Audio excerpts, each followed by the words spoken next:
I want to turn, because we just have a couple of minutes left, to the fight for rejection of the application, the State Department application for the Keystone Pipeline. I think we're now just literally a couple of weeks away from the State Department issuing their final, I guess, answer on whether or not Keystone Pipeline's going through. It's very difficult to read the tea leaves right now. Supposedly, according to some Republicans, President Obama said, well, it's looking like some of the both the job numbers that would come from Keystone, but also the environmental concerns have been overstated. There was another speech by Kerry, who is, of course, the head of state, which suggested that maybe that they would be rejecting Keystone. Give me your sense of it and what Credo Action's doing to help convince President Obama that he's got to stop this. I'm convinced, Sam, that at this point it's a total jump ball when it comes to the Keystone XL pipeline. Now, this is something that we've never done before, which is tap into the Canadian tar sands, which is some of the dirtiest, some of the dirtiest oil on Earth, and it hasn't been burned. It hasn't really been tapped. There's been a little bit of it pulled out of the ground, but if we pull this oil out of the ground and we pipe it across the United States and then we ship it to China, it will mean game over for our fight against climate change. So it's really important to hold the line. This isn't about shutting down something that we're already doing right now. This is literally about stopping it from getting much, much, much, much, much worse.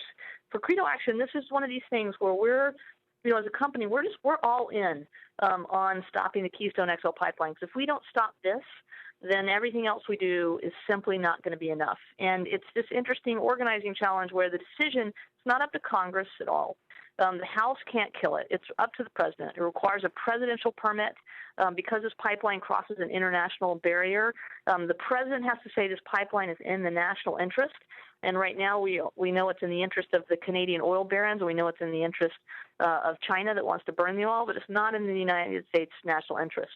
And so there are going to be a few decision points up that point to which way this ball is going to go when it comes to the president. I think it's really up in the air. One of the things Credo has done recently is we went out to our members because this is the end of this fight. This is it. It's going to happen or it's not going to happen. And now is when we can do whatever we can do to stop climate change from rapidly accelerating. And so we went out to our members about a week and a half ago, and we asked them, would they be willing to risk arrest if the State Department puts out a draft report that recommends to the president to approve the Keystone Pipeline because it's in the national interest. And this is something that's going to come up this summer.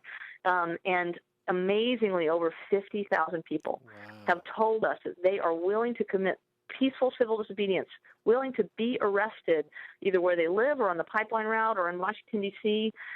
Nearly 2,000 clergy have signed this pledge, this Credo pledge of resistance to the Keystone XL pipeline. And so we're preparing right now to set up trainings and to set up 1,000 actions that'll be ready to go should the State Department recommend to the president that he approve this pipeline. And when you think about the fact that 40 to 50,000 people came out in February to send a message to the president on climate, more people than came out to the mall in Washington, D.C.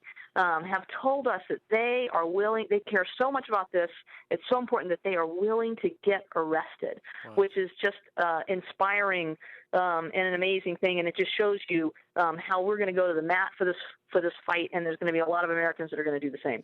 And we will put up a link to where people, obviously, I imagine you're taking more pledges. Absolutely, and I'm sure that you've got a lot of listeners who are on that list, and I do want to tell you, if you haven't heard from us yet, you will, because we are actively. It's a massive undertaking. We're working with Rainforest Action Network and others, and we're getting ready to set up these events all across the country, to set up trainings. We have leaders that are willing to take this step. It's a big deal, and we don't want people to take the step lightly. But for those of you that feel like this is it and you want to do everything you can, we're going to be there with you in the trenches. And the more of us who agree to get arrested, the bigger of a message we can send to the president that all hell will break loose if he does this. And we expect him to honor his promise in his inauguration address to take real action on behalf of the climate. Well, all right, that's great. We're going to put up those links. We'll put up your email also if people have suggestions as to what congressional districts would be good for the Credo PAC to target. Your email again? It's Becky at credomobile.com. Becky at credomobile.com.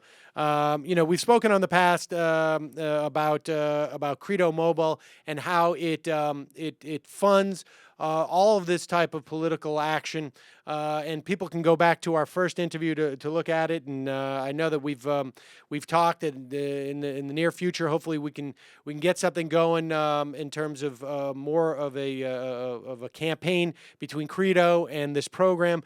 But aside from that, I've said this before, but I think your organization is fantastic. I love the fact that you guys are independent. I think it was the story that you told me last time about getting calls from Congress people who are asking you to lay off. And I've heard so many of those stories that end with, and so we did, because we wanted to maintain our relationship with and our access to that office or to our friends in that office or to other Congress people. And I know that you guys don't do that. And it is why I think you're so effective, and why I think you guys are going to be effective in the future.